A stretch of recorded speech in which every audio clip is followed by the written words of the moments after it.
Estamos listos. Ok. Bueno, empezamos. Primero que nada, buenas tardes, licenciado. Buenas tardes a los compañeros que se unen. Nosotros vamos a hablar Buenas hoy. tardes. ¿Perdón? Buenas tardes, les decía. Ok. Buenas tardes. El día de hoy vamos a hablar sobre el tema del origen de la lengua española. Nuestro grupo está integrado por Jocelyn Aquino, Raquel Lemus, Eduardo Soto, Laura Saldaña y mi persona, Adán Quintanilla. Y para empezar a hablar un poco sobre el tema, vamos a hablar sobre cómo se consideró. La lengua, bueno, la lengua española o castellana es considerada una lengua romántica o de romance. Pertenece al grupo ibérico y se dice que la lengua, recibe el nombre de lengua castellana porque su lugar de origen es en Castilla. Esta es una de las lenguas más habladas del mundo por un sinfín de número de personas que la tienen como lengua materna. Así también, esta lengua es hablada mayormente en España y Hispanoamérica y es producto de diferentes influencias lingüísticas. Para hablar un poquito más sobre la historia, podemos decir que la lengua española nace a lo largo de la Edad Media, junto con, como ya lo mencionaba, las lenguas romance, y tomó fuerza hasta el siglo XI, gracias al reinado de Alfonso X de Castilla de León, que este hizo emitir,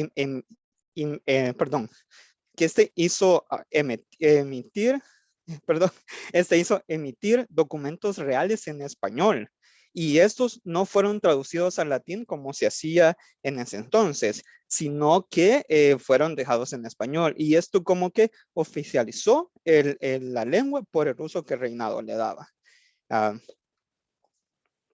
Así que por mi parte, eso es lo que yo podía mencionar. A continuación, mi compañera Laura va a mencionar un poco más.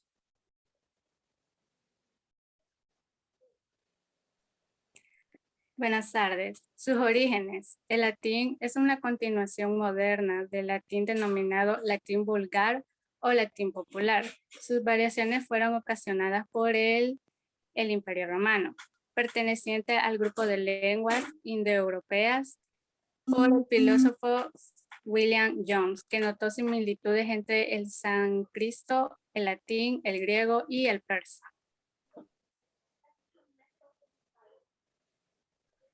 Su origen y su expansión, junto con la caída del Imperio Romano y la invasión de los pueblos germanos en el siglo X, es cuando comienza el proceso de formación de la lengua castellana. Gracias también a la alianza de los reinos de Castilla, Aragón, el castellano fue afianzada como una lengua española. Los historiadores dividen en 3 periodos la formación de la lengua castellana. La primera es el castellano medieval. Es el romance castellano. Es la variante del español hablado en la península ibérica entre el siglo IX aproximadamente hasta el siglo XV, antes que sucediera el reajuste consonántico que daría origen al español contemporáneo. La primera obra extensa de la literatura medieval fue el poema Mío Cid. Esta contiene 3.735 versos y relata los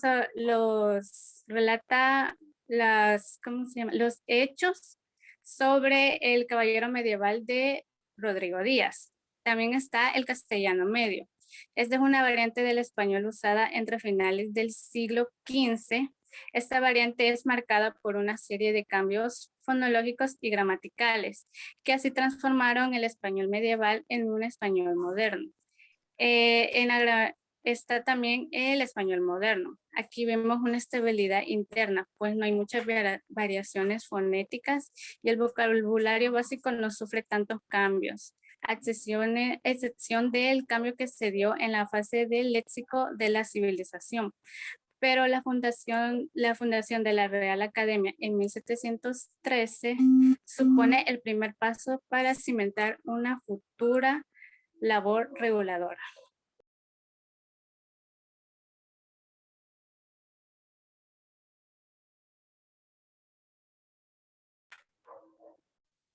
Yo les voy a hablar sobre la diferencia de dialectales y regionales. El castellano era hablado en España, sin embargo, muchos estudios llegaron a un consenso de que no hay una forma correcta de hablar el castellano, ya que hay un español estándar que cualquier hispano parlante llega a comprender mediante estudios, artículos de divulgación, charlas, etc. Y existe un modismo regional propio que son entendidos por quienes los comparten, ya que el castellano no es una lengua como nata, sino que se creó de las lenguas de origen de la península ibérica, más las romanas. No tenemos como, hemos agarrado ciertas palabras de cada una de las culturas. Entonces, como diferencias podemos ver la diferencia fonética, la gramática y el vocabulario. Como fonética está el ceseo de la Z. Nosotros no la hacemos muy marcada la Z. Por ejemplo, nosotros decimos cerezo y no cerezo. En la diferencia gramática, nosotros no usamos el vosotros, sino que usamos el ustedes, ya que nosotros nos preguntamos cómo están vosotros, sino que nosotros decimos cómo están ustedes.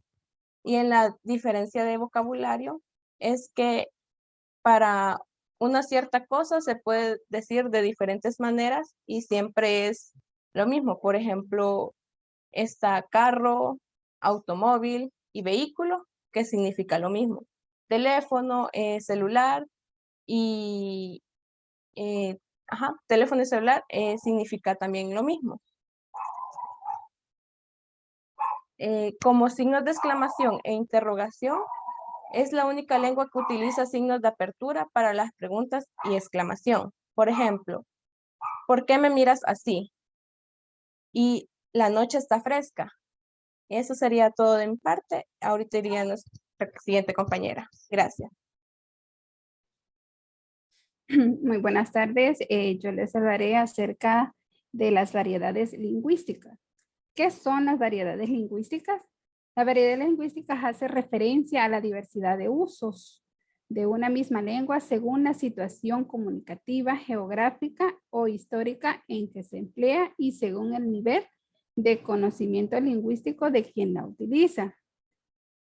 Así pues, en su función, de la variable que interviene. Esto se distingue en 4 tipos de variedades, como vemos ahí. Las variedades funcionales o diafásicas, las variedades socioculturales o diastráticas, las variedades geográficas o diatópicas y las variedades históricas o diacrónicas. Las variedades socioculturales o diastráticas tienen en cuenta los estamentos socioeconómicos. Son variantes que obedecen a la diversidad social de los hablantes, por ejemplo, la edad, sexo, nivel sociocultural. A este tipo de variaciones, como les mencionaba, se le llaman diastáticas y comprenden todos los cambios del lenguaje producidos por el ambiente en que se desenvuelve. Dentro de este ámbito interesa sobre todo el estudio del sociolectos. También tenemos las variedades históricas o diacrónicas y esta depende de la evolución de la lengua a lo largo del tiempo. Este tipo de variaciones está relacionada con el cambio lingüístico. Cuando se comparan textos en una misma lengua escritos en diferentes épocas, se aprecian diferencias sistemáticas. Estas variantes responden a las situaciones comunicativas a las que se enfrenta un hablante, por ejemplo, situaciones formales y las situaciones no formales. También tenemos las variedades diatópicas, como mencionábamos. Estas variantes depende de los cambios, los cambios de este tipo pertenecen a las variaciones diatópicas y consiste en que existen variantes en la forma de hablar una misma lengua. Por ejemplo, nos mencionaban por acá, en Bolivia dice, se le nombra caldera a la casa, que en Chile se le dicen pavas. También tenemos un ejemplo que en España se le dicen cerillo y aquí en América pues se le llaman fósforos. También tenemos las variedades situacionales, conocidas también como variantes diafásicas. Este tipo de variantes involucran cambios en lenguaje a partir de la situación en la que se encuentra el hablante. Esta ha sido mi participación. Continuamos con el compañero. Bueno, les voy a hablar un poco sobre esa transición del castellano al español. Existieron muchas polémicas o muchas controversias con el tema en torno a la denominación del idioma. El término español es relativamente nuevo y no fue muy admitido por muchos hablantes bilingües del Estado español, pues entienden que español incluía los términos valenciano, gallego, catalán y vasco. Y si bien se considera que ambos nombres equivalen al mismo idioma, la controversia radica en si se consideraba más adecuado usar el término en función de su origen, es decir, el romance castellano, o en función a su denominación, más conocida como el español, que también nosotros lo conocemos. O bien, si había que referirse al castellano, se hace referencia al español que se habla en España, o si se trataría de un sinónimo del español que se usa obviamente en cualquier parte del mundo. Por ejemplo, el castellano, para mencionar algunos países, se habla en Bolivia, en Colombia, en Ecuador, en Paraguay, y el español lo hablamos en Guatemala, Honduras, Nicaragua, Panamá y Guinea Ecuatorial. Ahora, esa era como la gran polémica que existía, si se usaba como su origen nada más o en función de su origen, como romance castellano, o la más conocida, ¿verdad? Que en función a su denominación, que sería el español. Ahora, la Real Academia Española en el año 1713 fue fundada, como nosotros también la conocemos, la RAE, por iniciativa de Juan Fernández Pacheco. Esta institución jurídica es la que va a velar porque los cambios de la lengua española en su constante adaptación no quiebre la esencia o la unidad, y es la que mantiene ese orden en todo el ámbito hispánico. La primera tarea fue dirigir y fijar el idioma, luego cuidar que se conserven sus características, establecer y difundir criterios de propiedad y corrección y de contribuir a su esplendor. Sabemos que cuando nosotros tenemos una duda de cómo se dice las palabras o qué palabras son aceptadas o qué no, nos vamos a Google y lo primero que nos va a salir es lo que la Real Academia Española menciona sobre esas variantes o sobre esas palabras que aún algunas palabras tienen variantes o algunos permisos. Yo hace poco estaba viendo que por la dificultad que la palabra, por ejemplo, murciélago, tiene para algunas personas, la Real Academia Española adaptó o aceptó la variación de murciélago, porque muchas personas se les dificultaba esa dicción, ¿verdad? De pronunciar los murciélagos. Entonces esa variación y se encarga la Real Academia Española de adaptar todo eso y de contribuir y establecer un correcto esplendor del lenguaje, de las palabras. El propósito de la RAE fue fijar también las voces y vocablos de la lengua castellana, en su mayoría la elegancia y la pureza. Sabemos, bueno, los que han tenido la oportunidad, ya sea de viajar a España o de ver algún documental o alguna película, vemos que las personas de España, el hablado es muy elegante y es muy puro.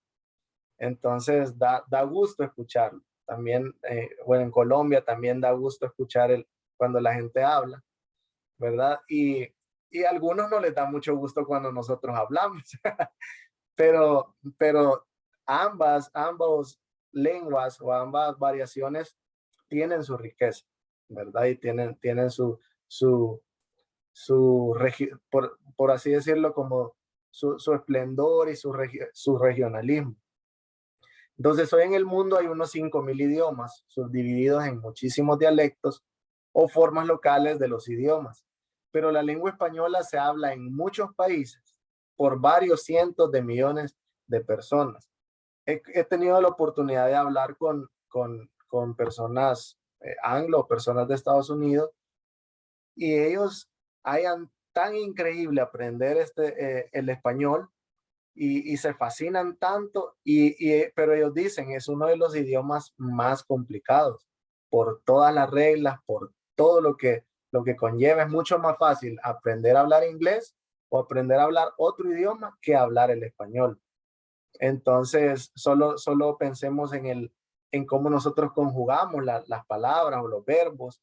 Es una serie de reglas y normas que ellos lo hayan difícil, pero por esa dificultad también lo hayan muy atractivo y muy bonito.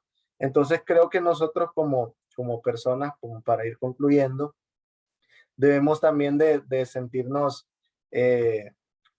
orgullosos, ¿verdad? Del idioma, orgullosos del regionalismo que utilizamos.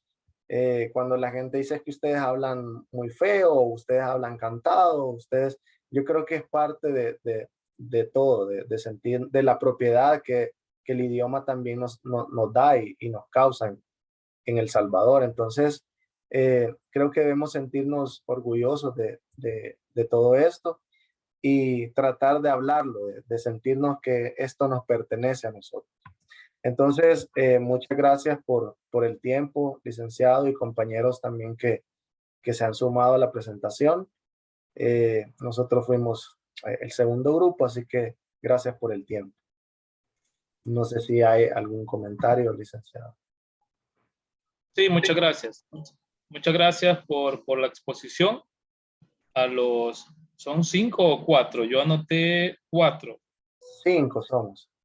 ¿Quién me faltó? Jocelyn, Raquel, Adán, Laura. Tú me faltas. Eduardo. Sí, yo, Eduardo Soto. Sí. Ok. No, muchas gracias por la exposición. Solamente quiero hacerle 2 preguntas. Una, ¿cuál consideran que es, cuál es la mejor lengua del mundo? Según lo que leyeron, ¿cuál es la mejor lengua del mundo? Yo considero, y sin temor a equivocarme, que podríamos considerar la lengua española, la lengua castellana, una de las mejores por su riqueza, por todos los tiempos y por la variabilidad que tiene, y precisamente por esta institución también que tiene como la RAE, que busca de mantener su integridad, su belleza y su esplendor, por así decirlo. Adicional a eso, hay un sinfín de variaciones y cosas que la hacen muy atractiva, como mencionaba Eduardo. Por ejemplo, los modismos, podríamos decir que en Argentina las palomitas de maíz son pochoclo o algo así, y para nosotros es palomitas de maíz.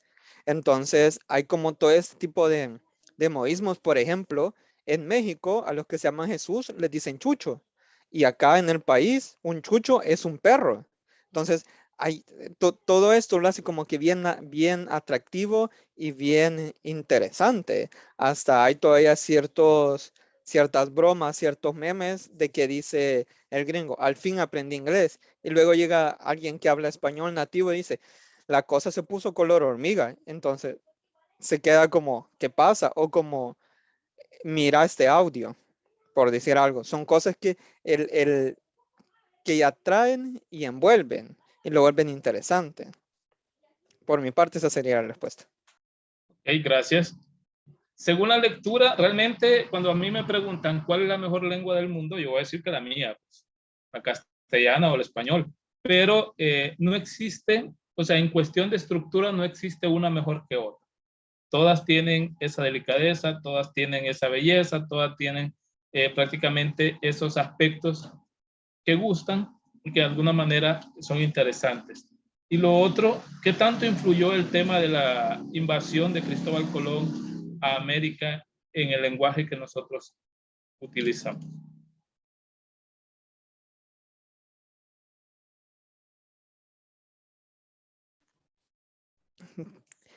Esto, y perdón que participe nuevamente, pero es algo justamente que yo investigué justo para el podcast que realizamos. Y esto, la invasión de Latinoamérica, bueno, de Cristóbal Colón a América, ayudó bastante, aunque no tanto como se esperaba, porque si bien se empezó a hablar por ese lado el español y hasta le llamaban como el español americano o el español de la Nueva España por ahí, eh, ayudó, pero fue un proceso largo, porque incluso hubo un rey, que ahorita no recuerdo el nombre, que declaró el náhuatl como lengua de esta zona. Pero eso no fue funcional, duró muy poco, porque tanto los propios que vivían en esta zona como los extranjeros tenían que aprenderlo para vivir acá. Por eso fue que con el tiempo se volvió el español la lengua propia de América, podríamos decirlo. Entonces, puntualizando, la conquista ayudó bastante a fortalecer la lengua española porque toda esta gente habló español y el interés por conocerlo creció por todo lo que había en esta zona. ¿Alguien más quiere opinar? Bien Gracias, que- Adán. Perdón, también es bueno, abonando un poquito lo que decía Adán, yo estaba leyendo que como cuando los españoles vinieron y invadieron, ¿verdad? Este, y conquistaron a América, ellos no se entendían con los indígenas de las regiones. Entonces se vio la obligación o se vieron obligados a tratar de instalar el idioma, el español, porque los esclavos los amos debían de dialogar o de hablar con ellos, con los esclavos. Entonces, como ninguno se entendía, vieron como esa necesidad de forzar o de acelerar el proceso de que se hablara todo el español, ¿verdad? Porque ellos tenían esa necesidad. Ok, gracias. Recuerden que cuando fue la invasión de Cristóbal Colón, ellos venían a imponer. Entonces, ellos no solamente impusieron la religión, impusieron también el idioma, impusieron muchísimas cosas. Y gracias a ellos, pues todavía algunos somos blanquitos, otros somos morenitos, otros mantenemos ciertos rasgos culturales, mestizos, gracias a ese tipo de hechos. Bueno, prácticamente es eso, pero quiero dejarles un mensaje. El lenguaje es muy importante, no solamente que conozcamos de dónde viene, sino que lo apliquemos correctamente. Ahí en los grupos de WhatsApp, ahí les he dicho, le faltó una tilde chiquita, le faltó un signo. El grupo antes, bueno, ustedes también mencionaron de que es uno de los lenguajes que tiene dos signos, uno de cierre, uno de apertura, pero en los grupos de WhatsApp solo colocamos uno y ese se aplica para el inglés, pero no en el español. Entonces, no sé si ustedes han escuchado del poder de la palabra, o sea, el poder que tiene la palabra, ya sea escrita o verbal, oral.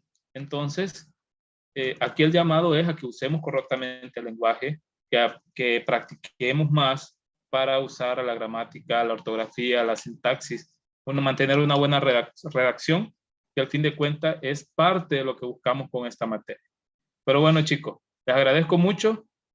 Muchas gracias a ustedes. Los dejo porque tengo también la otra exposición que ya viene en línea. Pero no sé si Gracias. alguien quiere comentar algo. No, gracias por el tiempo nada más. Agradecer el tiempo, correcto. Ahí estamos. Gracias a ustedes. Gracias. Un gusto, hasta luego. Gracias. Gracias.